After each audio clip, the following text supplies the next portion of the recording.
elecciones que hubieron el año pasado, este año, entonces uno, y sobre todo los jóvenes, pueden ver que este pueblo, continuamente nuestro pueblo está luchando.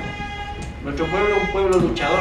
Yo he tenido la suerte de conocer otros pueblos y en nada se puede envidiar a otros pueblos. Aquí hay mucha decisión, hay mucho nivel. El pueblo chileno, o sea, lo digo pues, con mucha humildad, por conocer otros pueblos, es como más racional, o sea, como más calladito, pero cuando se da cuenta que tiene que pelear, pelea. Y eso ha sucedido. Como le digo, es oportuno para que los jóvenes vean lo que hubo, lo que se hizo. ¿Qué más decir? Que este libro servirá sin lugar a duda para las nuevas generaciones. Estas cosas se tienen que conocer, se tiene que escribir sobre nuestra experiencia. Si usted va a Argentina, en Argentina se habla de todo, se cuenta de todo, se dice de las experiencias, se habla de los errores, porque es un deber de esas generaciones dar a conocer a las nuevas generaciones los errores, los éxitos que hubieron. Y hay grandes aprendizajes de esa época. Más de algunos, entre ellos me incluyo, fuimos privilegiados por el hecho de participar en organizaciones que lo tenían todo para luchar. Todo para luchar, es decir, tenían la organización, tenían la voluntad, tenían la decisión, tenían los medios, tenían un proyecto propio, y con todo eso no se triunfó. Entonces las nuevas generaciones tienen que sacar la cuenta, decir, o sea, aparte de la voluntad, aparte de la decisión, aparte de los medios, aparte de la organización, hay que tener una estrategia, hay que tener un planteamiento a largo plazo. O sea, y hay que estar vinculado al pueblo, porque si no se puede terminar de aislar la organización. Y aquí son especialistas, la Concertación fue especialista para aniquilar a las fuerzas que luchaban. Compró a propios luchadores, incluso combatientes que estuvieron en la lucha internacionalista, fueron comprados del Partido Socialista, y que conocían quiénes eran los que habían peleado afuera y que después contribuyeron a la formación del Frente Patriótico, los conocían con nombre y apellido y los compraron con departamentos, con carreras universitarias, con una vida asegurada. Y eso sucede, en eso fueron hábiles, fueron inteligentes. Pero lo importante es que este libro, juntos con otros obviamente, pero este en especial permite ver que nuestra clase viene luchando, o sea, no es una lucha que comenzó ahora, sino que viene luchando, y nosotros en un momento determinado también vamos a alcanzar nuestras victorias, y todos estos compañeros que entregaron su vida por estas luchas van a ocupar el sitial que les corresponde, y los únicos que los pueden recordar, porque este libro y la editorial no trabaja con proyectos, o sea, no postula proyectos para que le digan que esto no se puede publicar, esto se puede publicar, o le pasamos tal plata, sino que son proyectos autofinanciados, donde nosotros somos libres al hacer el libro, porque publicamos lo que nosotros pensamos que se tiene que publicar. Y entonces, de esa forma, en los momentos que correspondan, nuestros héroes van a tener el sitial que les corresponde. Precisamente ayer, el 28 de octubre, fue donde apareció muerto Raúl Pellegrín con Cecilia Magni, la compañera Tamara, y yo creo que esta presentación del libro es una buena forma de recordarlo, una forma de pensar de que lo que ellos entregaron era por lo que nosotros pensábamos y lo que nosotros soñábamos. Y este libro es bueno porque muestra al pueblo en acción, nos muestra a nosotros mismos, a nuestra familia, a nuestros abuelos, a nuestros tíos, haciendo lo que teníamos que hacer. El pueblo fue protagonista de esto, y el pueblo tiene que de nuevo tomar las riendas de esto, y no necesita negociantes que manejen los acuerdos. Estoy entendiendo mucho, pero les agradezco. Ese era mi objetivo, o sea, comentar eso y después seguir. Muchas gracias.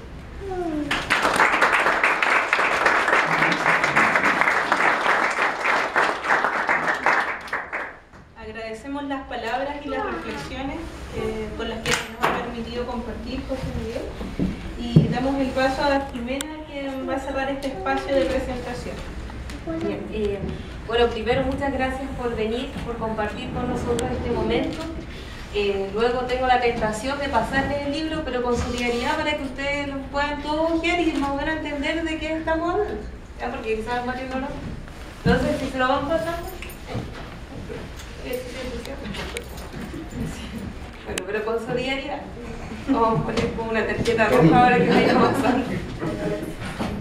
Cuando se nos da la invitación para presentar este libro acá y luego de revisarlo, de comentarlo con nuestros compañeros y compañeras con los cuales trabajamos acá cotidianamente, diariamente, haciendo un poco continuidad de algunas fotografías, nos venía a la memoria y buscamos la cita, que es una mala cita, del comandante de las Fuerzas Armadas cuando sale en 2002, Ricardo Ezurieta, y al momento de salir una de sus frases célebres que quedaron quizás para la memoria, dice en ese momento: para el ejército es imperativo, y también creo que lo es para el país, dar vuelta a las páginas de los eventos que nos dividen. Esa fue la invitación en el año 2002, ya. Con varios años transcurridos desde la vuelta a la democracia, dar vuelta a las páginas de los eventos que nos dividen. Hoy día este trabajo viene a cerrar esa boca y a cancelar esa invitación. Cuando nosotros lo teníamos en nuestras manos decíamos, bueno, no solamente basta con revisar cada fotografía, que la compañera de ahí está más del tiempo permitido revisar, sino que a qué nos invita este texto. Y luego de revisarlo, de leer los escritos, cada fotografía tiene una nota al pie, algunos versos, algunas de nuestras canciones, algunos de nuestros filósofos revolucionarios que nos inspiran, que nos orientan, en fin, a los que estudiamos, algunas notas también del autor. Entonces cada nota, cada fotografía, cada imagen hacía una invitación que nosotros por lo menos, y yo lo sintetizo en tres puntos que hay que tener en consideración al momento de tomar este libro, no solamente como un buen libro que hay que tener o como un buen testimonio que hay que conservar, sino que por lo menos nos hace tres invitaciones que yo les invito a considerar. Primero, al rescate de nuestra memoria popular. Luego, a hacer justicia en el relato histórico. Y luego, a tomar ejemplos para seguir luchando. En el rescate de nuestra memoria popular, no nos extraña, bajo ese subtítulo, que muchos se estén encontrando en estos libros. Cuando hay presentaciones de compañeros de otras generaciones, con más experiencia que mi generación, de todas maneras van a encontrar lugares comunes. Quizás no están ellos ahí, quizás no es su población, pero sí los evoca a momentos en donde ellos estuvieron luchando. Hace un tiempo tuve la grata oportunidad de entrevistar a mucha gente que vivió estos momentos, sobre todo entre los 70 y los 80, aquí en los Cerros Rocuán, en Valparaíso. Igual hay muchas fotografías en las casas, pero las tienen ellos ahí. Habría que llevar un multicopiador, no sé, hay mucho material en nuestras poblaciones, en Cerro Forestal, en Cerro Achupaya, etc. Y esa memoria está ahí porque no está en los libros escolares. Yo soy profesora de historia y recuerdo que el primer curso que le hice clase fue segundo medio, Historia de Chile, y la Historia de Chile llega hasta Balmaceda, y hasta ahí llegó. ¿Y cuándo se toma la historia, nuestra historia reciente, los aprendizajes y errores que tenemos que considerar para seguir construyendo? Es decir, nuestros niños no están viéndolo eso en el colegio, y si lo ven en el colegio es con mucho temor desde los profesores de decir honestamente lo que está pasando. Nuestra generación en las casas fue un velo de silencio por temor, por el mismo temor que pudo haber tenido Pepe en el momento de tomar la fotografía, el mismo temor que se replicó en la familia al contar lo que estaba pasando. Entonces ese rescate de nuestra memoria popular es urgente, es necesario. Hay un historiador que se dedica a tomar rescates de memoria popular en las poblaciones, que es Mario Garcés, y él señala una de sus consideraciones para la memoria, que es un golpe importante. Dice: la memoria es un campo de disputa, porque la memoria no está construida solo de recuerdos, sino también de olvido. Y en el olvido está la impunidad, en el olvido está toda la construcción de relatos que está en esos libros escolares, que está en los silencios, que está en cómo se toman los derechos humanos hoy en nuestro país. Entonces la victimización estos trabajos, que si bien, como decía, no tiene una orientación política definida y no es un manual político, sí es un material que nos permite hoy día, a los que decidimos ser continuadores de estas luchas, tomar estas memorias para tomar lecciones y seguir luchando y tomar fuerza, bríos. Entonces, un llamado a rescatar la memoria popular, a la memoria de nuestras poblaciones, a la memoria de nuestras familias, a la memoria de nuestros antecesores, en la lucha que todos damos por un país más justo, solidario, anticapitalista, antiimperialista. Entonces, considerar el campo como, perdón, la memoria como un campo de disputa nos permite y nos invita a tomar todos estos trabajos de personas valientes que hoy día se replican. Hoy día hay nuevas generaciones, hay hijos de Pepe Durán en muchas de nuestras marchas, en donde también arriesgan su integridad, sus vidas, sus cámaras, etc. Y están tomando testimonios de las luchas que damos hoy. Entonces, esperamos que esta memoria popular no vuelva a ser quebrada por los olvidos intencionados, sino que pueda tener un hilo conductor, tomar estos materiales, tomar los materiales de nuestros compañeros y compañeras que siguen teniendo tomando este rol de la memoria, este rol de no al olvido. Hay al final del libro, hay unos epítetos muy importantes, unos epílogos. El segundo epílogo dice: nadie está olvidado. Es decir, que nadie olvide la lucha que se dio en los 80 y que nadie olvide la lucha que estamos dando hoy. Hoy día muchos nos situamos en distintos roles, por decir, sin haberlos tomado de ninguna determinación histórica, ni tampoco de haber escogido el papel en algún guión. Pero algunos estamos en las calles, otros estamos organizándonos en los estudiantes, en las poblaciones, dando fuerza a lo sindical, pero hay otros que están siendo continuadores de este trabajo tan valioso como retomar la memoria y conservar la memoria popular. Entonces, para ellos un reconocimiento y también una invitación a seguir con este trabajo tan importante. La segunda invitación que nosotros tomamos, y la con la anterior, de este texto, de estos trabajos, es justicia en el relato histórico. Como bien decía, y ahí enfatizo lo que decía el compañero José Miguel, hoy día, por mucho tiempo, en la historia de nuestro país se dio como la salida de la dictadura, como esta salida pactada, como el triunfo de un Chile que sale del yugo de Pinochet, del yugo de la dictadura, y está invitado ahora a gozar de las virtudes de una democracia, a gozar de esta alegría a la cual se le llamaba durante los 80. Eso es también lo que estas nuevas generaciones quizás se nos vino a los oídos, las imágenes, estas mismas, cuando se hace aquí un poco con sarcasmo, el tema de los 80 está de moda. Sí, esos son los relatos que un poco están llegando a nosotros. Pero cómo estos materiales, estos trabajos valiosísimos nos invitan a hacer justicia en el relato histórico, de quiénes fueron los luchadores, de quiénes fueron las luchadoras que entregaron sus vidas, sacrificaron muchas veces familias para tensionar el gobierno dictatorial y no solamente volver a un modelo democrático, porque no solamente lo que está en disputa aquí es si es democracia o dictadura, sino también es volver al modelo de sociedad que se estaba construyendo. Esa riqueza también lo da el libro. Si solamente el libro hubiese tomado las luchas de los 80 y hubiera marcar un quiebre entre los 80 y ahí se cierra, y bueno, después estamos en democracia y no hubo nada más. Quizás podría haber otra lectura, pero una de las fotografías que a mí más me llamó la atención es la del funeral de Marco Antonio Leti, el primer asesinado en democracia. Entonces, ¿qué nos están diciendo esas fotografías? ¿Qué cambio hubo entre aquellas luchas y entre aquellos muertos y muertas asesinados en los fines de los 80 y luego a la llegada a la democracia? Nos cuenta también a través de las imágenes la experiencia del movimiento juvenil de los Lautaros, del MAPU, también luego de la llegada a la democracia.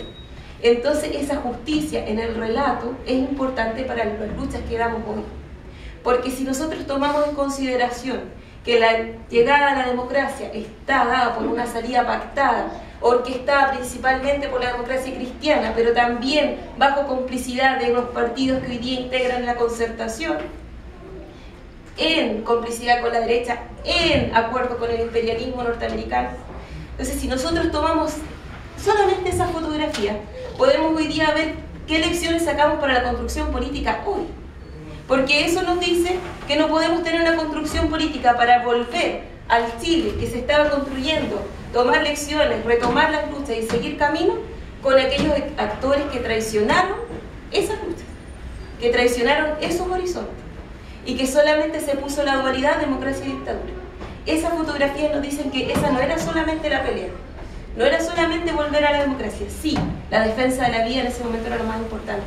Hay que estar en los zapatos de aquellos actores que están en esa fotografía para decir que la defensa de los derechos humanos y el movimiento, por ejemplo, contra la tortura de Sebastián Acevedo fue uno de los movimientos más importantes. Y todo el movimiento que hizo la Iglesia comprometía con el pueblo, que dijo la opción por los pobres es la opción de la Iglesia. Sí, hay que estar en los zapatos, pero no solamente era la defensa de la vida, sino era la necesidad de volver a un proyecto político de país que fue truncado en 73. Entonces, la justicia en el relato histórico hoy día nos permite también aprender, tomar aprendizajes para ver qué pasos damos en la construcción política hoy, y con quién construimos y con quién no construimos. Y de ahí sacamos la tercera invitación, ejemplos para seguir luchando. ¿Por qué? Porque no solamente estos relatos a través de las imágenes nos dan una forma de luchar. Es decir, cuando nosotros leemos el título Memoria Armada de los 80, ¡ay, qué interesante! Vamos a hablar de la política de rebelión popular de masas del frente, vamos a ver fotos de las milicias rodillitas, de las milicias del MIR, del Lautaro, pero no solamente están ellos, sino que también junto a ellos, y las primeras fotografías son de la Victoria, y le siguen fotografías de la población Villa Francia y del movimiento de los universitarios, y así va avanzando, y luego también llega a las luchas, por ejemplo, del profesorado. Es decir, hay como decía José Miguel, y eso lo rescato y lo enfatizo, un pueblo armado, no es solamente el que agarra el fusil. Yo digo, sí, hoy día esa lucha es necesaria, hay que prepararse, hay que estar dispuesto, pero hoy día un pueblo armado es el que también toma las fotografías que Pepe considera y se recogen en este libro, la cultura como un arma de lucha, el teatro callejero. Aquí en la población forestal, no recuerdo a qué altura, en la población Indus, una población industrial, el teatro callejero fue tremendo en los 80 para volver a organizar y volver a juntar a la gente. Sí, esa lucha fue tan importante como las luchas que dieron las milicias. Entonces, esos ejemplos para seguir luchando hoy día dan nuevo frío. Evidentemente, en este contexto no vamos a poder tomar calcos y copias de experiencia, pero sí tomamos nuevo frío y decimos sí, es necesario seguir luchando y esta historia tiene que continuar. Es decir, no solamente este libro nos invita a la contemplación, sino que nos invita a retomar esa fotografía y hacer la carne hoy día, con el contexto que estamos viviendo, con las luchas que estamos dando. Ahí hay lecciones infinitas, con la inserción en los sectores populares, en los sectores masivos, en los sectores de trabajadores. Sí. Yo los invito a recoger este libro como un libro de aprendizaje político para hoy. Y yo creo que esa es una de las riquezas que da no solo a esta generación, porque como nosotros decimos, la lucha aquí no es generacional, sino es los aprendizajes que da a este Chile, a estas mujeres y hombres que hoy día dicen es posible construir un nuevo país. Muchas gracias.